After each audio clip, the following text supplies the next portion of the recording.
Pendant de nombreuses années, on croyait que seulement les protéines pouvaient être des enzymes. Maintenant, on sait que les acides ribonucléiques peuvent également agir de catalyseurs biologiques. Les molécules d'ARN capables de catalyser des réactions chimiques se nomment ribosomes.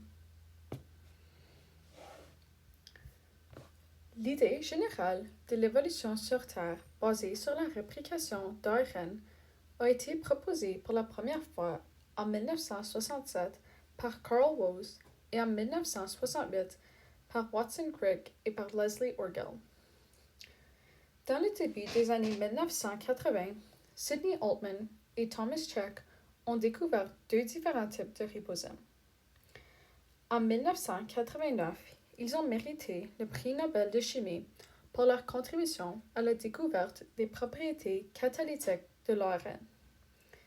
La découverte des introns du groupe 1 par Thomas Cech et de la ribonucléose P par Sidney Altman a ouvert la porte à une ère de catalyse à base d'ARN.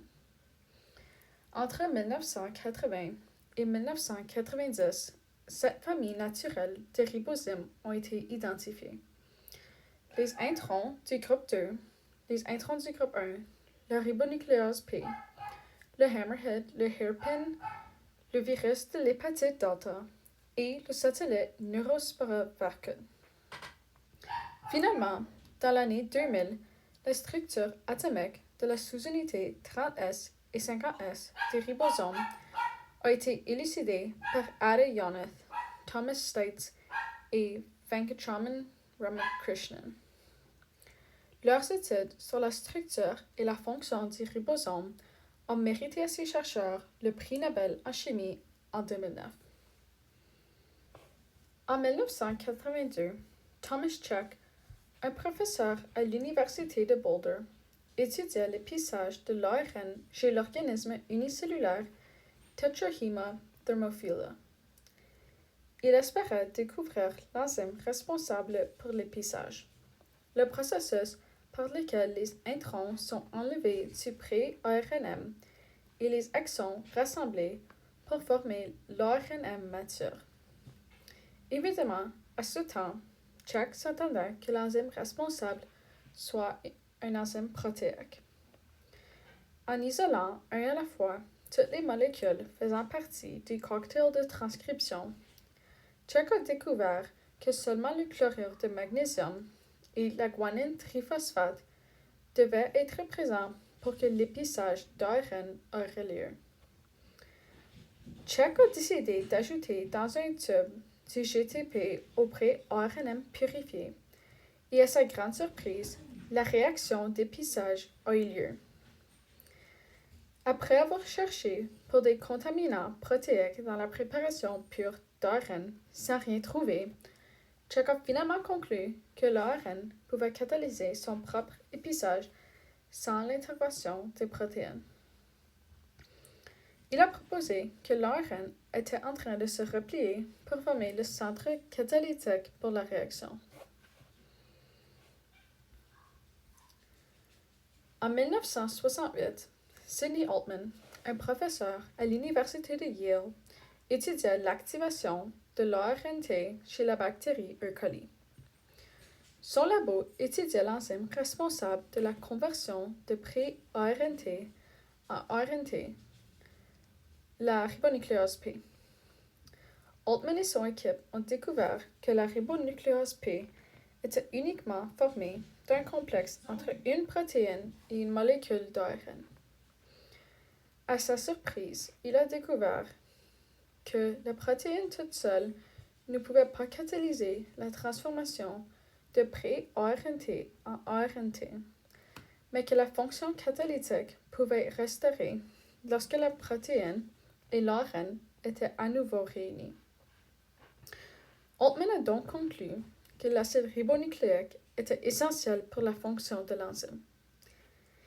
Il a pris Altman quelques autres années, mais il a finalement arrivé à démontrer que la sous-unité d'ARN pouvait catalyser la réaction en absence de la sous-unité protéique. Aujourd'hui, les ribosomes sont divisés en deux classes, Grand et petit. Les petits ribosomes ont une taille entre 30 à 150 nucléotides et se retrouvent principalement chez les pathogènes végétaux. Les grands ribosomes peuvent varier en taille de quelques centaines à plusieurs milliers de nucléotides. À l'exception du ribosome 23S du ribosome, les ribosomes catalysent tous une réaction de transfert de phosphoryle dans laquelle une liaison phosphodiester clivée, puis une autre est formée par une substitution nucléophile. Les petits ribosomes catalysent tous le clivage intramoléculaire dans l'ARN. Ces ribosomes clivent leur substrat à un site spécifique selon un mécanisme d'autoclivage dans lequel l'hydroxyle 2' du nucléotide en amont fait l'attaque nucléophile de la liaison phosphodiester.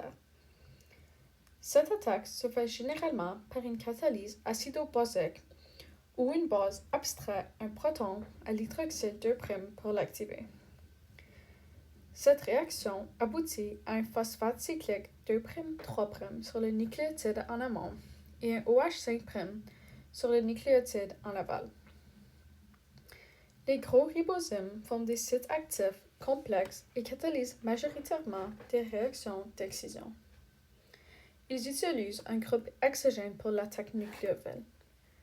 Ce groupe exogène peut être l'eau, comme chez la ribonucléase P, ou le groupe OH d'un nucléotide interne qui est loin dans la séquence du site de clivage, comme chez les introns du groupe 1. La réaction aboutit à un OH 3' sur le nucléotide en amont et un groupe phosphoryle 5' sur le nucléotide en aval. L'OH 3' du nucléotide en amont peut ainsi poursuivre une attaque nucléophile subséquente. Les grands ribosomes sont dépendants d'un cation métallique, particulièrement Mg2+, pour leur activité catalytique. De nombreux pathogènes végétaux à ARN, y compris les satellites, les viroïdes et les virusoïdes, comprennent des petits ribosomes qui catalysent une réaction d'autoclivage. Parmi ces ARN catalytiques sont les ribosomes en épingle de cheveux, à tête de marteau, le satellite Vercode et les ribosomes VHD. Ces ribosomes catalysent le clivage de brin et la réaction inverse de ligation pour transformer les produits de la réplication en cercle roulant en molécules d'ARN satellites linéaires et circulaires. Le ribosome VS est le plus gros petit ribosome et est retrouvé dans le génome mitochondrial de la moisissure neurospora. Les ribosomes en épingle de cheveux et le ribosome en tête de marteau ont tous les deux été découverts chez le virus de la tache annulaire du tabac en 1986, mais ont depuis été identifiés chez un très grand nombre d'organismes. Le ribosome en tête de marteau est appelé hammerhead en anglais pour sa structure secondaire qui ressemble au requin marteau, illustré à la figure A. Cette structure comprend 3 tiges de base appariées avec une jonction commune de bases non complémentaires qui forment le site actif. Le ribosome HTV est retrouvé dans le génome du virus de l'hépatite delta, un agent pathogène humain qui peut surinfecter un patient atteint de l'hépatite B. Finalement, le ribosome GLMS est un riboswitch, un ribosome qui s'autoclive en présence d'une concentration élevée de son métabolite. Le riboswitch GLMS peut prendre 2 différentes conformations dépendant de la présence ou absence de glucosamine 6-phosphate. Dans l'une de ces conformations, le GLMS catalyse son propre clivage, ce qui inhibe la synthèse de glucosamine 6-phosphate. Les ribosomes GLMS sont présents chez de nombreuses bactéries à gram-positif. Les introns du groupe 1 et 2 sont des ribosomes qui s'auto-excisent de précurseurs d'ARN et lient ensemble les exons adjacents. Les introns du groupe 1 sont composés d'environ 400 nucléotides et se retrouvent dans les ARNM, l'ARNT et l'ARNR d'une grande diversité d'organismes. La réaction d'excision des introns du groupe 1 requiert une molécule de GTP exogène pour avoir lieu. L'intron que Chuck a découvert pouvait s'exciser de l'ARNM appartenait au groupe 1. Dans cette réaction, l'OH3' du GTP attaque la liaison phosphodiester entre l'exon 5' et l'intron, relâchant ainsi l'exon 5'. Ensuite, l'OH3' libéré de l'exon 5' attaque la liaison phosphodiester entre l'intron et l'exon 3'. Ceci relâche l'intron qui contient maintenant le GTP exogène et fait rejoindre les deux exons ensemble.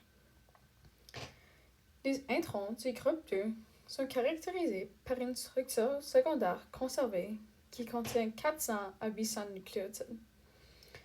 Ils se trouvent dans l'ADN bactérien et dans le génome des organettes eucaryotes. Chez les introns du groupe 2, c'est l'OH2' d'un adénosine de l'intron qui joue le rôle de nucléophile et fait l'attaque de la liaison phosphodiester. Le reste du mécanisme se procède de la même manière que celui des introns du groupe 1. Mais lorsque l'intron est relâché, il a une forme de lasso puisque son bout 5' reste lié à l'adénosine.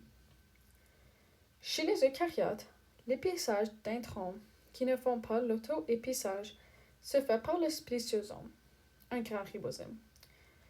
Le spliciosome est un énorme complexe composé de 5 ARN et une douzaine de protéines. Il est considéré d'être un descendant évolutionnaire des introns du groupe 2 à cause de leur ressemblance structurelle et séquentielle. La ribonucléase P, découverte par Sidney Altman, est également un gros ribosome qui est retrouvé chez tous les règnes de la vie. L'enzyme bactérien est composé d'une molécule d'ARN et d'une protéine. Comme l'a démontré Altman, l'ARN est capable de catalyser l'activation de l'ARNT en absence de protéines. La ribonucléase P eucaryote a une structure plus complexe, composée d'une molécule d'ARN et 9 protéines. L'ARN eucaryote n'a pas été démontré être actif en absence de protéines, mais il est présumé d'être le catalyseur. La ribonucléase P catalyse le clivage de la séquence de la tête 5' du pré-ARNT, résultant avec un OH3' sur la séquence de tête et un groupe phosphoryle 5' sur l'ARNT mature. Chez la ribonucléase P, c'est l'eau qui agit comme le nucléophile qui attaque la liaison phosphodiester. Finalement, le ribosome est un gros ribosome.